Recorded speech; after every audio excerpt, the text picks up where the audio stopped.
মা, বাবা, ভাই, বোন, স্ত্রী, সন্তানের স্বপ্ন পূরণ করার জন্য একজন পুরুষ প্রবাসে যায়। সেই প্রবাসী ভাই নিজের গায়ের রক্ত পানি করে টাকা উপার্জন করে।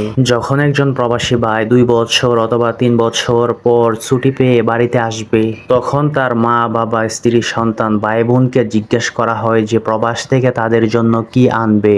এক একজনের চাহিদা থাকে এক এক রকম, তবে স্ত্রী এবং মার চাহিদা থাকে স্বর্ণ বা অলংকারের দিকে। এখন আপনারা ভালো করেই জানেন বাংলাদেশে এক ভরি স্বর্ণের দাম 1,10,000 থেকে 1,30,000 টাকা পর্যন্ত।